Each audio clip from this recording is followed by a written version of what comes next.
तो फाइनली ढूंढ लिया आपने। हाँ, मुझे उम्मीद थी आप ढूंढ लोगे। आज की इस वीडियो में मैं आपको बताऊंगा क्लास 10 हिस्ट्री हरियाणा बोर्ड की किताब आपकी भारत एंड द वर्ल्ड, इस बुक के चैप्टर 9 के टेक्सचुअल क्वेश्चन आंसर आज की इस वीडियो में होने वाले हैं। चैप्टर का नाम है 50 ईयर्स ऑफ इंडिपेंडेंट इंडिया। चलो शुरू करते हैं। मैं हूं अजय और आप देख रहे हैं CCL क्लास। लेकिन हाँ, वीडियो स्टार्ट करने से पहले बता देता हूँ, आपको इस कंप्लीट बुक का सॉल्यूशन लिखा हुआ भी मिल जाएगा, वीडियोस भी मिल जाएंगी। तो वेबसाइट और प्लेलिस्ट का लिंक डिस्क्रिप्शन में है, जरूर से चेकआउट कर लेना। अब शुरू करते हैं क्वेश्चन आंसर को, टेक्सचुअल वालों को। ठीक है, ट्राई टू फाइंड आउट, यानी कि इनमें से हमको ढूंढने की कोशिश करनी है। ऑब्वियस सी बात है, छोटे छोटे से आंसर है यहाँ पे, बहुत ही प्यारा सा खूबसूरत सा पार्ट है और ऐसे ही इसके क्वेश्चंस है। देखो, ये जो 1 मार्क्स के क्वेश्चन है ना, ये तो आपको सारे करने हैं। इस चैप्टर में ध्यान रखना, इसमें से छोटे क्वेश्चन भी आ सकते हैं, बड़े भी आ सकते हैं, और एग्जाम के परस्पेक्टिव से काफी ज्यादा इंपॉर्टेंट चैप्टर रहने वाला है ये। सो इसके टेक्सचुअल क्वेश्चन पे अच्छा ध्यान रखना पड़ेगा आपको। चलो क्वेश्चन 1 देखते हैं। When did India become independent, यानी भारत कब आजाद हुआ। ये तारीख तो सबको याद होगी, 15 अगस्त 1947 को। Question number 2, when was the state reorganisation commission formed. तो ये जो स्टेट रीऑर्गेनाइजेशन कमीशन थी, ये कब बनी थी। 1953 AD में बनी थी। इसका काम ये था कि स्टेट्स बनाने थे, इसको पूरा ऐसे प्रोविंस बना हुआ था, पूरा ऐसे इंडियन यूनियन में तो आ गया था पूरा सिस्टम उस टाइम पे, और उसको फिर बाद में स्टेट बनाने का काम दिया गया था इसको, कि तुमको स्टेट बनाने हैं। तो ये 1953 में बनाया गया था। नेक्स्ट क्वेश्चन है, who was the iron man of India. India का आयरन मैन कौन है। सरदार वल्लभ भाई पटेल। नेक्स्ट क्वेश्चन देखते हैं, इन विच ओशियन इज श्रीलंका लोकेटेड। तो किस समंदर के अंदर श्रीलंका है, वो है इंडियन ओशियन के अंदर। ठीक है, आसान आसान से आंसर है ना, बिल्कुल से। चलो नेक्स्ट क्वेश्चन देखते हैं, when was the United Nation organisation established, यानी कि जिसको हम सिंपल भाषा में UNO कहते हैं, तो ये कब बनी थी। 24 अक्टूबर 1945 में बनी थी। नेक्स्ट क्वेश्चन है, when did India adopt the policy of economic liberalisation. तो ये जो पॉलिसी थी इकोनॉमिक लिबरलाइजेशन की, ये इंडिया ने कब अडॉप्ट करी थी। ये करी थी 1991 के अंदर, जब भारत की हालत इतनी खस्ता हो गई ना कि अब हमारे बस का कुछ रहा नहीं। तब जो है वर्ल्ड बैंक ने और कुछ और लोगों ने सलाह दी थी, कुछ कमेटियों ने, कि तुम ऐसा करो, और उसके बाद से फॉलो अप हुआ था। चलो नेक्स्ट क्वेश्चन देखते हैं, when was the planning commission formed. Planning commission कब बना था। 15 मार्च 1950 को बना था प्लानिंग कमीशन ऑफ इंडिया। चलो नेक्स्ट क्वेश्चन है, अभी जो है ना थोड़े वन लाइनर हमारे लेट्स लर्न वाला पोर्शन है, और इसमें 1 लाइन के क्वेश्चन हो गए, या मतलब प्रोबेबली 1 या फिर 2 मार्क्स के जो क्वेश्चन होते हैं ना, वो इस पोर्शन में आते हैं हमारे। चलो देखते हैं, आसान आसान से है बिल्कुल से।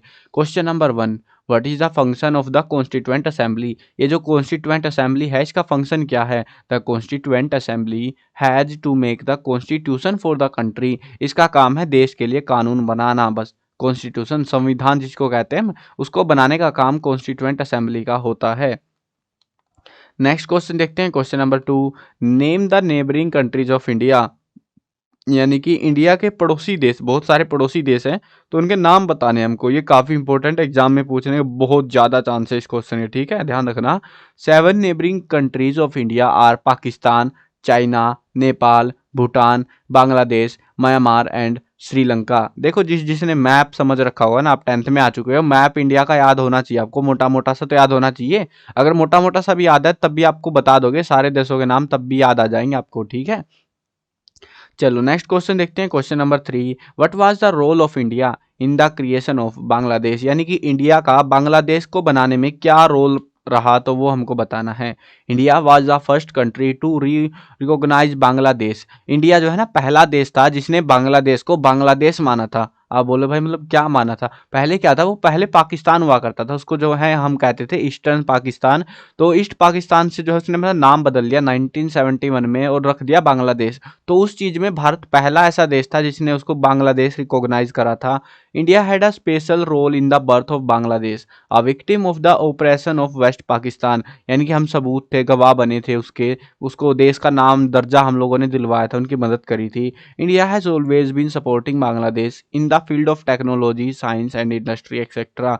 और इंडिया जो है ना, उसको इन 3 सेक्टर्स में काफी सपोर्ट भी कर रहा है अपनी साइड से, जो है उनको लोन भी दे रहा है, वहाँ पे टेक्नोलॉजी डेवलप कर रहा है, वहाँ पे जो है पढ़ा रहा है, इंडस्ट्री सेटअप करवा रहा है, उन लोगों की खुद की इंडस्ट्री है, उन को पैसा देके, उनको मदद देके ऐसे करा रहा है ताकि वो देश भी अपने पैरों पर खड़ा हो पाए और सर्वाइव कर पाए। नेक्स्ट क्वेश्चन देखते हैं, question number 4, what was the non aligned movement. ये जो नॉन अलाइंड मूवमेंट थी ये क्या थी, ये हमको एक्सप्लेन करनी है। After the second world war many countries of the world were divided into two opposing factions based on ideology. ये जो है ना विचारधारा के आधार पर दूसरे विश्व युद्ध के बाद में पूरी दुनिया दो हिस्सों में टूट चुकी थी। कुछ लोग जो है एक बात का समर्थन करते थे और कुछ उसका विरोध करते थे।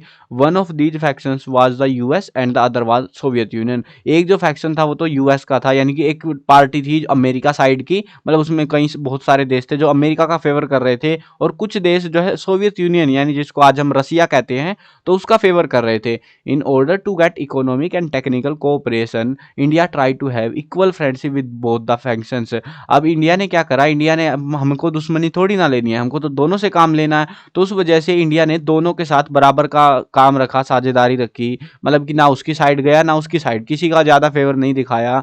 For India, the movement of non-alignment has been a symbol of global peace and social, economic and political development of poor countries. अब यहाँ पे जो इंडिया ने दिखाया ना, बताया कि नॉन अलाइनमेंट यानी कि अलाइनमेंट का मतलब है एक साइड झुक जाना, यानी कि तो हम अमेरिका साइड झुक सकते थे या रसिया की साइड। अब दिक्कत क्या थी, अगर रसिया की साइड झुक जाते तो अमेरिका वाले हमारे साथ बहुत सारे हमारे सामानों पर या उन चीज़ों पर पाबंदियां लगा देते और हमें एट द एंड हमें लॉस होता। और अगर हम अमेरिका साइड चले जाते तो हमें हथियार नहीं मिलते जो रूस से मिले हैं, तो दोनों साइड हमको दिक्कत थी, तो इसीलिए हम कहीं नहीं झुके और दुनिया में शांति बनाने का काम करा हमने। और इसी चीज़ से जो है इसके साथ में हमने बाकी जो कमज़ोर देश थे उनकी भी मदद करी, उनको भी डेवलप करने में हर तरीके से हमने हेल्प आउट करा है इस चीज़ में, मतलब नेशंस कई सारी कमेटी वगैरह बनाई गई थी। चलो देखते हैं नेक्स्ट क्वेश्चन देखते हैं, what is the meant by green revolution. ये ग्रीन रिवॉल्यूशन वाला क्वेश्चन आने के चांसेस अच्छे खासे 3 मार्क्स के राउंड में, ठीक है। यानी कि ग्रीन रिवॉल्यूशन क्या है वो हमको एक्सप्लेन करना है। अब एक्सप्लेन करना काफ़ी इंटरेस्टिंग है। क्रम हुआ क्या था एक्चुअल में, क्राइसिस आई थी इंडिया के अंदर, और उस क्राइसिस से बचने के लिए इंडिया ने अच्छे बीज उगाए और उसी को हम कहते हैं ग्रीन रिवॉल्यूशन। सीधे शब्दों में तो ये है, लेकिन थोड़ा एडवांस लिखना पड़ता है, क्या करें यार। अब in the 1960s the India China war, the India Pakistan war and the draught weekend our economy. यानी कि 2 लड़ाइयाँ हुई, इंडिया पाकिस्तान का युद्ध हुआ, भारत पाकिस्तान का युद्ध हुआ, और उसके बाद सूखा पड़ गया। ये सारी चीज़ों ने हमारी इकोनॉमी खराब कर दी, कमज़ोर कर दी।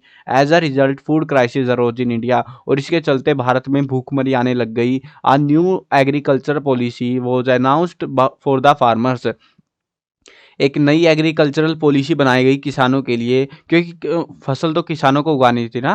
Under this policy the use of cheap and advanced seed fertilizers and technology was encouraged in Punjab Haryana and western Uttar Pradesh of northern India. अब यहाँ पे जो है नॉर्थ इंडिया के जो है ना ये स्टेट्स, पंजाब में, हरियाणा में और वेस्टर्न पोर्शन उत्तर प्रदेश का, इन एरियाज़ में, यानी कि हरियाणा से लगता हुआ जो एरिया था उत्तर प्रदेश का, इन एरियाज़ के अंदर लोगों को, किसानों को जो है अच्छे फर्टिलाइजर्स, टेक्नोलॉजी और सस्ते रेटों में ब्याज, बहुत सारी चीज़ें उनको प्रोवाइड कराई गई। अब उससे फ़ायदा क्या था, एक्चुअल में जो ज़मीन थी ना, जो खेती जहाँ यहाँ होती थी, हरियाणा, पंजाब और उत्तर प्रदेश का अपनी साइड वाला एरिया, हरियाणा की साइड का एरिया, उसमें बहुत बढ़िया और बहुत सारी खेती होती थी बाकी जगह के कंपेरेटिवली। बाकी जगह पे कभी फसल खराब हो गई, कभी ज़्यादा बारिश हो गई, पता नहीं क्या क्या पंगे हुए रहते थे। अब दो through this agriculture policy arrangements were made to provide electricity, irrigation and cheap loans to the farmers. अब इस पॉलिसी के चलते क्या हुआ, किसानों को बिजली दी गई, सिंचाई की व्यवस्था दी गई और सस्ते दरों पर जो है ब्याज, ये लोन दिया गया उनको ताकि वो खेती करे। As a result by the beginning of 1970s the cultivation of wheat, rice and maize in the country increase by 2.5 times, यानी कि 2.5 गुना तक इनका जो है प्रोडक्शन बढ़ गया, गेहूं, चावल और मक्के का। The rapid increase in agricultural production during this period is called green revolution. इस पीरियड के दौरान जो ये इतनी स्पीड से हमारा प्रोडक्शन बढ़ा ना, उसी को हम कहते हैं ग्रीन रिवॉल्यूशन, यानी कि हरित भरित क्रांति कह सकते हो, हरित क्रांति कहते हैं ना इसको हिंदी में। यानी कि हर तरफ हरियाली हो गई, यानी कि हम लोगों के अंदर खुशी की लहर दौड़ पड़ी थी, हमारा जो प्रोडक्शन था वो बहुत ज़्यादा बढ़ चुका था, और उसी को हम ग्रीन रिवॉल्यूशन का नाम देते हैं। उस क्रांति को, पूरा जो है मतलब मूवमेंट जो सरकार के द्वारा चलाई गई थी, उसको हम ग्रीन रिवॉल्यूशन कहते हैं। चलो नेक्स्ट क्वेश्चन देखते हैं। लेट्स कंसीडर वाला जो पोर्शन है आपका उसमें से है लेट्स कंसीडर। चलो देखते हैं, कंसीडर करते हुए चलते हैं। फर्स्ट क्वेश्चन है, how were the states reorganised in India, यानी कि हमारी जो स्टेट्स हैं इंडिया के अंदर वो कैसे रीऑर्गेनाइज कराई गई थी, क्योंकि पहले तो सारी इंडियन यूनियन में आ गई, बाद में उनको ऑर्गेनाइज करना जरूरी था, तो उनका मामला वो बताना हमको कैसे क्या हुआ था। After independence the princely states were included in the Indian union, जो राजाओं की सल्तनतें थी वो इंडियन यूनियन के साथ में जोड़ दी गई। Therefore there was a need to reorganise the states on the basis of language and geography in the country. अब ये जो पूरा एरिया था इसको जो है स्टेट्स के बेसिस पे, जो कि बेसिस लैंग्वेज थी और साथ में जियोग्राफी, ये इन चीज़ों के आधार पर उसको बांटने की जरूरत थी।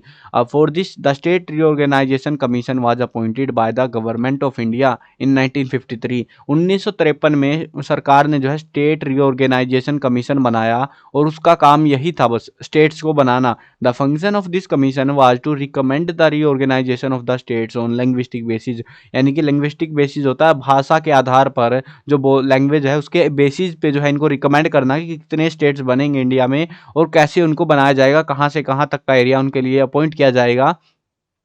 तो वो सारी चीज़ें अब प्रोवाइड कराने का, वो सारा डाटा प्रोवाइड कराने का काम इस कमीशन का था। On the basis of commission's report the state reorganisation act was passed in November 1956। इसी की रिपोर्ट के आधार पर 1956 में स्टेट रीऑर्गेनाइजेशन एक्ट को पास किया गया। तो this 14 states and 6 union territories were arranged on the basis of language in the country. और इस एक्ट के बेसिस पे 14 राज्य बनाए गए और 6 यूनियन टेरिटरी उस टाइम पे बनाई गई थी 1956 में। उसके बाद ये 14 राज्य से बढ़ते बढ़ते बहुत आगे तक आ चुके हैं ना, ऑलमोस्ट डबल होने के कगार पे है, मतलब हो ही गए हैं यार, कगार पे क्या है ना, डबल हो गए हैं यार, डबल से भी आगे निकलने लग रहे हैं हम तो ऐसे हुआ था, शुरुआत की बात है ये, ठीक है। और इसीलिए स्टेट इस तरीके से रीऑर्गेनाइज हुए थे और बाद में अब बढ़ते जा रहे हैं टाइम टू टाइम। चलो आगे बढ़ते हैं नेक्स्ट क्वेश्चन पे, question number 2। Why did Indira Gandhi impose emergency in 1975 AD. ये काफ़ी मस्त इंपॉर्टेंट क्वेश्चन लग रहा है मेरे को और आपको याद भी करना है, ठीक है, इसीलिए मैं बता रहा हूँ चैप्टर काफ़ी इंपॉर्टेंट है, ये एग्जाम के पर्सपेक्टिव से बहुत इंपॉर्टेंट है ये चैप्टर, ठीक है, ध्यान रखना इसका। After independence in 1975 India experience the biggest political crisis. अब इंडिया ने जो है ना 1975 में पॉलिटिकल क्राइसिस देखा, बहुत बड़े वाला। Within a year of the formation of Indira Gandhi government in December 1971 the Indo Pak war and the creation of Bangladesh took place. अब 1971 में क्या हुआ, पहले तो भारत पाकिस्तान का युद्ध हो गया और उसके बाद में बांग्लादेश बना, 1971 में ही बना था बांग्लादेश, यानी कि पाकिस्तान से उसका नाम बदल के बांग्लादेश रखा गया था। Due to this recession, unemployment, poverty, food shortage, problem of Bangladeshis refugees, drought and failure of monsoon started increasing discontent among the people। अब बहुत सारी दिक्कतें आने लगी देश में, कहीं पर जो है रिसेशन यानी मंदी आ गई, पैसा नहीं मिल रहा लोगों को, बेरोजगारी बढ़ गई, गरीबी बढ़ गई, खाने की कमी होने लगी और साथ में बांग्लादेशी रिफ्यूजी भारत आने लगे, वो भी एक प्रॉब्लम बन चुके थे, सूखा पड़ गया, मानसून नहीं आ रहा है, ये सारी चीज़ें एक साथ हो गई और जिसके चलते लोग परेशान हो चुके थे। The law and order situation in the country was deteriorating due to nationwide strikes and student movement. पूरे देश के अंदर जो है ना, पूरे देश में जो है स्ट्राइक्स, हड़तालें चल रही थी, स्टूडेंट्स मूवमेंट चल रही थी और इन वजह से देश के अंदर कानून की कोई इज्जत नहीं बची थी, कानून को तहस नहस किया जा रहा था। Due to this by the time of 1974 a large part of the public had become angry with the government of Indira Gandhi. 1974 आते आते देखो हम, ये सरकार तो इनकी बनी थी 1971 में, लड़ाइयाँ वड़ाइयाँ हुई, धीरे धीरे टाइम बीतता गया, 2-3 साल में लोग इनसे इतने तंग आ गए भाई, इनको गुस्सा आ रहा था लोगों को, लोग गुस्सा हो गए थे इनकी सरकार से, इंदिरा गांधी की सरकार से। In the judgement given by the Allahabad court on June 12 1975 Indira Gandhi was convicted to of improper conduct of in election. अब 12 जून 1975 को इलाहाबाद हाई कोर्ट ने भी ये फैसला सुना दिया कि इन्होंने जो है इंदिरा गांधी ने धोखाधड़ी की है इलेक्शंस के दौरान में और वो सारी चीज़ें, और जिससे कुल मिला के बात ये थी इंदिरा गांधी को अपना पद जो था ना वो त्यागना पड़ेगा। According to this decision she could not longer hold any post. वो जो प्रधानमंत्री बन के बैठी थी ना, वो अब प्रधानमंत्री बनने के लायक नहीं थी। Seeing herself surrounded Indira Gandhi declared emergency on 25 June 1975 to save her power. 1975 के अंदर 25 जून को इंदिरा गांधी ने पूरे देश में इमरजेंसी घोषित कर दी, आपातकाल घोषित कर दिया, ताकि उसको अपना राजपाट, अपना जो प्रधानमंत्री का पद है वो त्यागना ना पड़े। तो ये चक्कर था सारा। और उसके बाद में उसने पता क्या किया था, उसके बाद में उसने वो किया जो आप सोच रहे होगे, यानी कि जो लोग उसका विरोध कर रहे थे सबको पकड़ पकड़ के मरवा दिया या जेल में ढुसवा दिया, ताकि वो मामला सेटल हो जाए और वो प्रधानमंत्री बनी रह सके। तो ऐसे मामले हुए थे और यही थी वो इमरजेंसी जो 2 साल के बाद खोलनी पड़ी मजबूरन, लोगों के दबाव में आने के बाद में। चलो नेक्स्ट क्वेश्चन देखते हैं, question number 3। What has been India's contribution to the United Nation organisation, यानी कि यूएनओ। तो यूएनओ को जो है इंडिया का क्या कंट्रीब्यूशन था वो हमको बताना है। After the end of world war second, the United Nation organisation was established on 24 अक्टूबर 1945। 24 अक्टूबर 1945 को, जब दूसरा विश्व युद्ध खत्म हो गया तो यूएनओ बनाया गया था। India was one of the founding member of UNO. अब इंडिया जो है ना, उस ये जो फाउंडेशन बनी थी इसका फाउंडिंग मेंबर था, यानी कि जिन्होंने शुरुआत करी थी यूएनओ की। India has always played an active role in the peace keeping forces run by the United Nation by sending its troops. अब भारत ने भी जो है इसमें एक्टिवली रोल प्ले करा, पूरी दुनिया के अंदर शांति रखने का, अपनी फोर्सेस प्रोवाइड करी, काफ़ी सारी चीज़ें हुई थी। तो वही चीज़ें थी, बस यही कॉन्ट्रीब्यूशन था इंडिया का। चलो नेक्स्ट क्वेश्चन देखते हैं। What was the Shah Bano case. Shah Bano case क्या था वो हमको एक्सप्लेन करना है। काफ़ी बड़ा सा मामला था, दुख भरा भी था थोड़ा सा। अब सीधी सीधी बात तो ये थी, इस एक महिला थी शाहबानो नाम की, उसको जो है उसके पति ने जो है तलाक दे दिया था। और तलाक देने के बाद में, मुस्लिम महिला थी, तो तलाक देने के बाद में जो है वो डिमांड कर रही थी कि मुझे जो है खर्चा चाहिए रहने के लिए, जो पति खर्चा देगा जिसने तलाक दिया उसको। तो उसके उसमें जो है कोर्ट में केस हुआ और फाइनली शाहबानो के फेवर में फैसला आया। और बाद में मुसलमानी जो नेता वगैरह थे उन लोगों ने सरकार के ऊपर दबाव बनाया और ये शाहबानो जीता हुआ केस हार गई थी। तो ऐसा मामला था, सीधा सीधा राउंड फिगर तो ये थी अपनी, ठीक है। बाकी स्टैंडर्ड लैंग्वेज यूज कर लेते हैं हम थोड़ी सी अभी। A 62-year-old Muslim woman named Sahabano, mother of 5 children, was given triple तलाक, ये जो है 3 तलाक जिसको कहते हैं, गिवन बाय हर हस्बैंड। तो उसके पति ने जो है 62 साल की एक महिला थी शाहबानो, जिसके 5 बच्चे थे, और उसके पति ने उसको 3 तलाक दे दिया। Shahbano approached the court after the husband refuse the maintenance. अब जब पति ने जो है मेंटेनेंस देने से मना कर दिया तो उसके बाद में शाहबानो जो है कोर्ट में पहुंच गई। मेंटेनेंस का मतलब है जो जेब खर्ची होती है ना, वो चाहिए थी शाहबानो को। अब 5 बच्चे भी हैं, तो उसके चलते उसने जो है ऐसा कर दिया कि कोर्ट में केस करना पड़ा उसको। This decision came in favour of Shahbano, but Shahbano filed a petition in the high court to increase the alimony.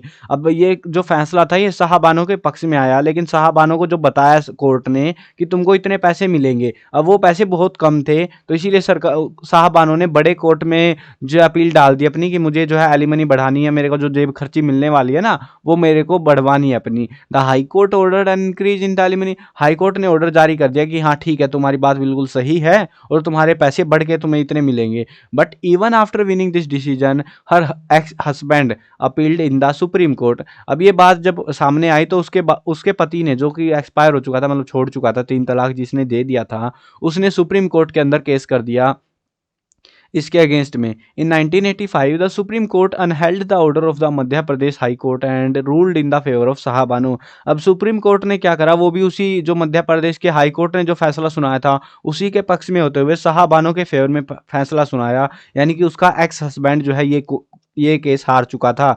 This decision given by the court could have been a big progressive step for Muslim society specially for women, but this decision was opposed by the orthodox Muslim leaders and organisation and pressure was put on the government.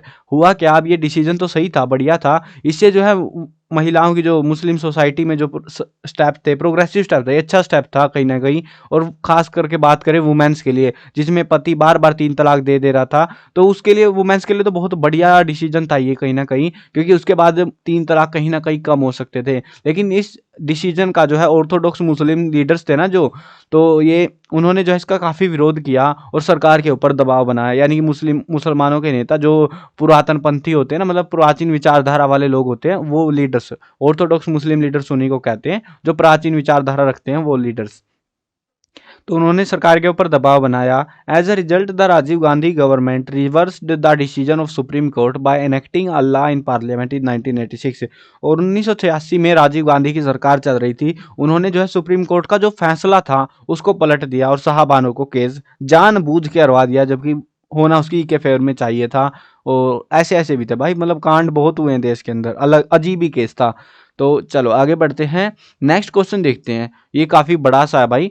Illustrate the economic planning of India. हमको जो है यहाँ पे economic planning के बारे में पूरा बताना है, यानी कि इकोनॉमी हमारी कैसे प्लान की गई। काफ़ी मतलब ये जो मैटर है ना, मतलब हमने अभी तक जो क्वेश्चंस पढ़े हैं वो बहुत ही प्यारे से हैं, समझ में आ जाते हैं।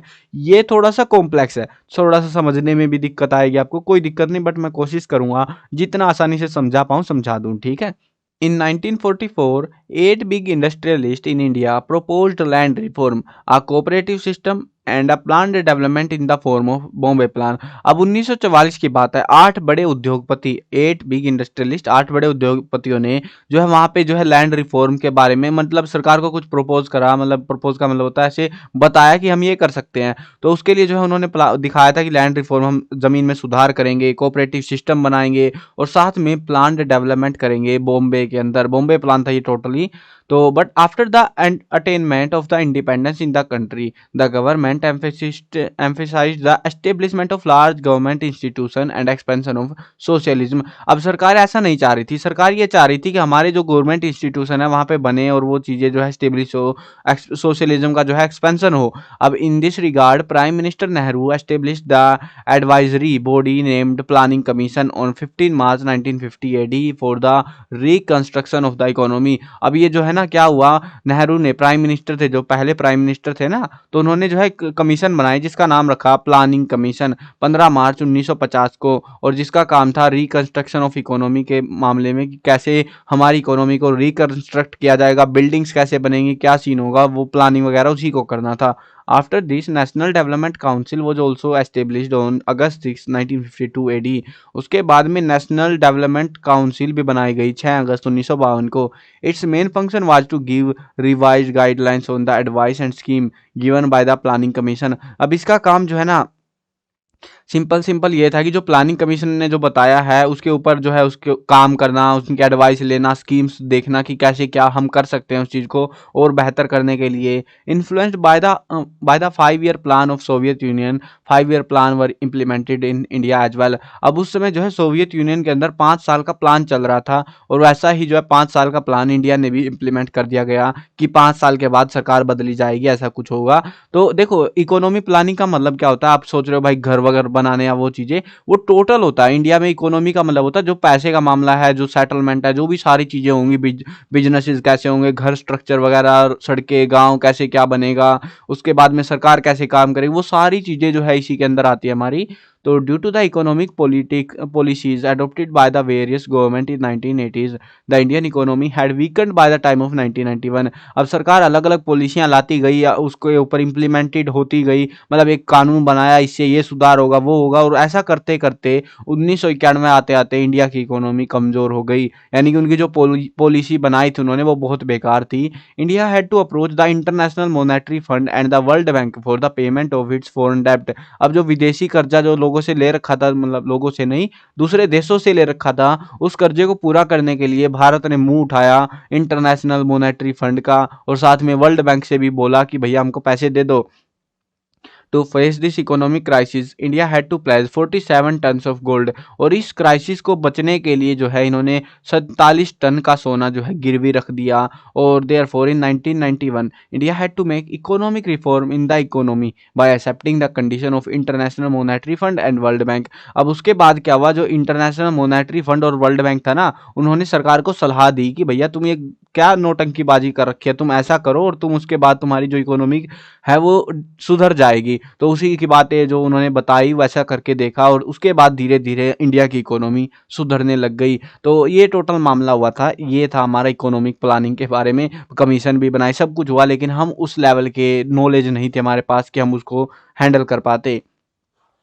चलो ये थे हमारे टोटल टेक्सचुअल क्वेश्चंस इस चैप्टर से। आई होप आपको समझ में आ गए होंगे, बहुत ही आसान से थे यार। मतलब ये क्वेश्चन जो है ना इकोनॉमिक प्लानिंग वाला, ये इनके चांसेस वैसे कम ही है। इंपॉर्टेंट क्वेश्चन वाली वीडियो देख लेना, उसमें आपको सही से पता लग जाएगा कि ये क्वेश्चन खास इंपॉर्टेंट रहने वाले हैं हमारे लिए अब की बार एग्जाम में। बट अगर आपको कोई वीडियो नहीं देखनी तो भाई सिंपल तरीका, इस कंप्लीट बुक के टेक्सचुअल क्वेश्चन याद कर लो, उनसे बाहर बहुत कम क्वेश्चन बन रहे हैं। मतलब बहुत कम का मतलब है कि अगर आपको पास होना है ना, टेक्सचुअल टेक्सचुअल पढ़ लो बढ़िया अपना आराम से, ठीक है। तो चलो, आई होप आप समझ जाओगे, याद भी कर लोगे। और अगर आपको और अच्छे से थोड़े मार्क्स ज़्यादा चाहिए तो इंपॉर्टेंट क्वेश्चन की वीडियो बना रखी है, वो देख लेना। हर एक चैप्टर के अलग अलग से बना रखे हैं मैंने, क्योंकि अभी आइडिया नहीं है ना मेरे को भी प्रॉपरली कि कैसे क्वेश्चन क्या आएंगे। बट मैंने ये है कि रिस्क नहीं लेने का है, तो आप पढ़ सकते हो, ठीक है। चलो मिलते हैं नई वीडियो में, बाय बाय।